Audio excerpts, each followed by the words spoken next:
పొద్దున్నే పోయి రావడం జరిగింది. 8 శవాలు అంటే అదే చిన్న నాకు ఇది కాదు, చాలా ఘోరమైన యాక్సిడెంట్. కానీ దీంట్లో గవర్నమెంట్ చేత శ్రద్ధ వహించాలా.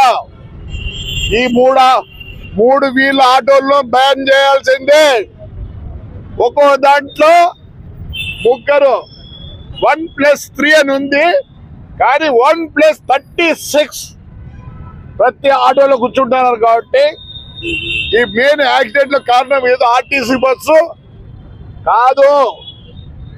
ముందర ఇక్కడ ముగ్గురు మధ్యలో ఆటో డ్రైవరు, వెనకలంతా కరుచుకుంటారు. ఈ ఆటో వచ్చి ఇట్లా స్టీరింగ్ తిప్పాలా. ఆ స్టీరింగ్ తిప్పినప్పుడు ఏమైందంటే ఇవి మోకాళ్ళన్నీ గట్టిగా ప్రెస్ అవుతాయి. ఎందుకని ఎనగలు బయటికి పెట్టుకోలేరు. ఎంతసేపు ఉన్నా లోపలికే ఉండాలా. వాడు డ్రైవర్కి అవన్నీ తెలియదు. వాడు ఇతని లోపల ఇతన్ని మోకాలు తట్టుకొని పోదు, అంత లోపల గుద్దుకుంటాయి. ఈ మేజర్ యాక్సిడెంట్ స్టీరింగ్ ఉంటే కావు. అందుకోసం నేను చెప్పేది గవర్నమెంట్కి ఒకటే, స్టీరింగ్ ఆటోలు బ్యాన్ చేయండి. ఒకసారి బ్యాన్ చేస్తే చాలా మంది ఎంప్లాయ్మెంట్ అంటారు. ఎందుకు బ్యాన్ చేయండి.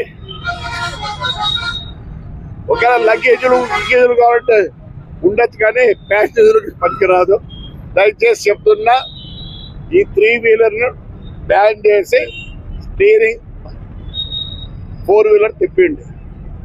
లేకపోతే ఎన్నిసార్లు గవర్నమెంట్ ఇస్తుంది. ఇంకోటి ఒకటి రిక్వెస్ట్ చేసిన, వాళ్ళకు డబ్బులు కాదు ప్రధానం.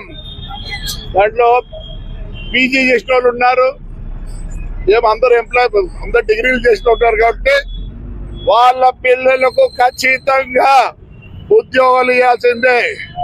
రేపు స్పందన కూడా రిమైండ్ చేస్తాను.